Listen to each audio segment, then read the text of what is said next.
Assalamu alaikum rahmatullah.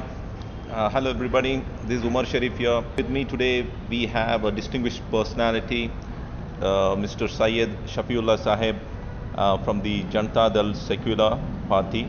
He is the president of Karnataka State Minority Wing. We are here to discuss about the issue of Hinduism, Hindu, Hindi, and all the things which are connected to India. So it's going to be a very insightful discussion wherein we would like to explore the true meanings and its relevance for the people of India. So welcome for the program. We have to discuss based on the statements made by the RSS chief Mohan Bhagavat. He happened to say Muslims are by religion they are following Islam, but they by nationality they are Hindu. Very loose statement of the chief without giving much of an explanation on what he was trying to intending. See, like any other citizen of India, Mr. Mohan Bhagavat also has got full right to express his views. He has expressed his views. But when we listen to him saying that all Muslims also are Hindu in India and Christians are also Hindus, because Hindu is not a religion and anybody who is born in India is Hindu, that's what he says. But at the same time, it seems to me it's only half truth. The other half truth, what he has not said is the 80% of the Indian population, around 80 to 90 crore, they are practicing and professing a religion called Hindu. If he says a Muslim by birth in India or a Christian by birth in India or a Parsi or a Sikh or a Hindu, all are Hindus. If all Hindus meaning Indian in English, in that case everybody has got is practicing his own religion. Muslims are called as Indian Muslims. Instead he says Hindu Muslim. Likewise Christians are called as Indian Christians, and in Mohan Bhagavat's words he is a Hindu Christian. In such a case, if what he says is right, then what do you call this 80% population of India as Hindu or any other religion? Because what they practice, if you ask any Indian who is a Hindu, if you ask him his religion, he will say he is a Hindu. If you ask a Muslim of India what is his religion, he will say Islam. Similarly, Christians will say Christianity. In such a case, if he is right, if his word is taken, then we must have a name for the religion of the 80% population. So what is a religion? Yes. Yeah. If Hindu meaning an Indian of any religion, then the 80% population who are practicing Hinduism, what do you call them? Hindus? If they are Hindus, then is there a subsection of Hindu Muslim and Hindu Christian? Okay. Or Hindus Fair have enough. some other religion? Okay. Well, I want to recall my experience when I was reading some of the books on Arabic language. In Arabic language, for India, it is called as Al-Hind. Yes. And for a person who is seen as an Indian, they call him as a Hindi. They don't call him as a Hindu. And as you are very much aware, Min Ain Ant, where are you from? Ant Min Al Hind. Are you from Hind? That's the kind of usage that we already have. So we have no issues if we are called as a Hindi based on how it is already been used. But when we say Hindu, the word Hindu is implying to a people who have a certain rituals to do and certain beliefs, and that is how the Constitution of India has recorded. So what do you have to say of that? The problem here is the Arabians call in Arabic, call our country India as Hind. Hind, yes. Yeah. Anybody who is coming from India, they call everyone as Hindi, as you have expressed just now. Right. Yeah, I too have heard many Arabians And the talking Hindi, like, and the yes, Hindi they would say. Yes. We cannot take that as an example. See, Arabians' style of calling any Indian is Hindi. Correct. Yeah? Anybody for that matter. But here in India, we Indians very well know that there is a religion also called as Hinduism. Hindu. Yeah? Yes. In English, Hinduism. In Hindi, Kannada and other languages, it is Hindu. Yeah? If anybody says one who takes birth in India is a Hindu by birth, then if he professes Islam, he is a Muslim. Like in English, when you say Indian Muslim, in Hindi or Kannada, Hindu Muslim. I don't know, it's confusing. It's confusing. Yes, it's confusing. Not only confusing, it was not there earlier. This is only recently coined word. One more thing I want to tell you, that 80%, more than 80% or 95% for that reason doesn't attribute their for the ideology of the RSS.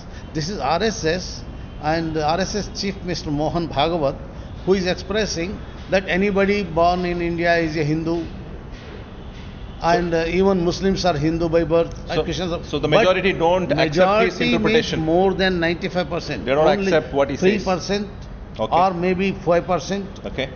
RSS people only talk this, which is not necessary in India. Can you tell me how this has become necessary? How this subject is going to help Indians or Indian population? What problem this is going to solve? Does it going to solve the problems of Indian Hindus, Indian Muslims, Indian Christians?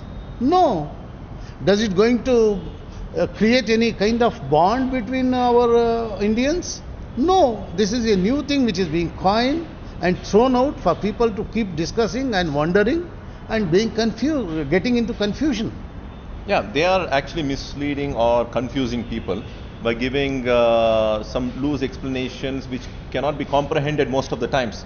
When most of them we were all also my trying to understand. suggestion Yeah. to all our Indian citizens is to leave this kind of thinking and ideology to the RSS. Better we don't, all other Indians don't take this kind of ideology for discussion or debate, and definitely it's going to confuse the people. It doesn't make sense.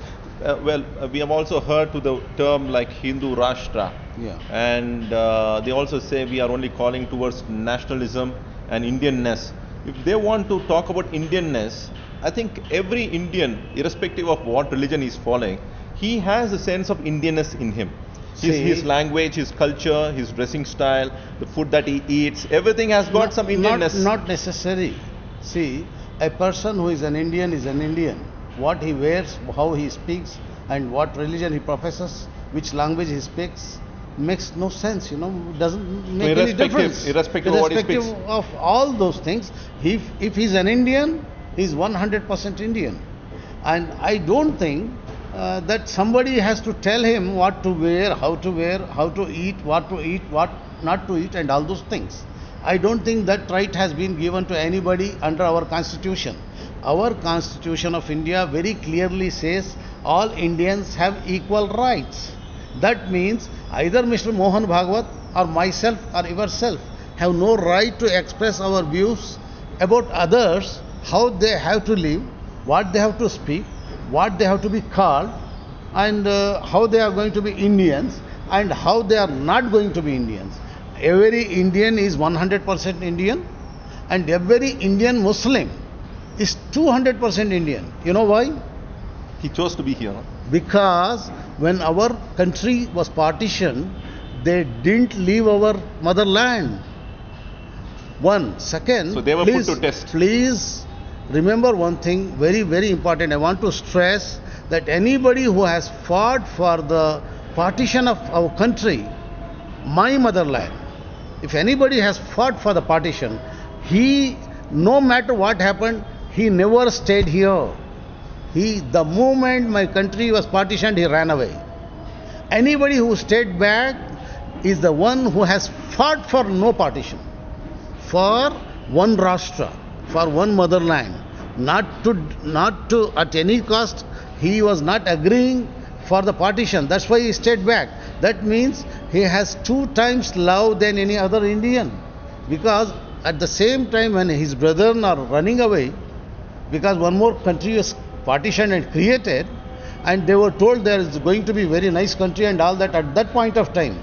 I am not saying that it's a nice country. Definitely it has got all the things, whatever bad is happening there, I don't agree that it's a good country. At the same time, at that point of time, if anybody has rejected the idea of partition, rejected of an idea of creating one more country for Muslims and stayed back in their motherland, they have to be at any cost respected twice, because they are 200% Indians. One is he has born in India, another he choose to be in India. Third, when he had a choice, he very clearly rejected. And definitely the people who were leaving India must have invited every one of us. Yes, true. Yeah, at that time, every one of us, that is our forefathers, told those forefathers, you know what? They have very clearly told them, this is my motherland and these are our brothers. I am going to live with my brothers who are Hindus. They are my brothers. They are not going to trouble us and we are not going to trouble them. Why you are running away? You better stay back. That's what our forefathers have told them. Hence, we must respect that spirit. If anybody is raising question about that, he is Deshadrohi in all manners, in all means. Very well said. I just want to conclude with one question. We have information that RSS was banned thrice in this country. Yes. It was banned thrice. And today, under the guidance of RSS, you have the elected BJP leader as the Prime Minister, and most of what has been done, it's been under the guidance of RSS.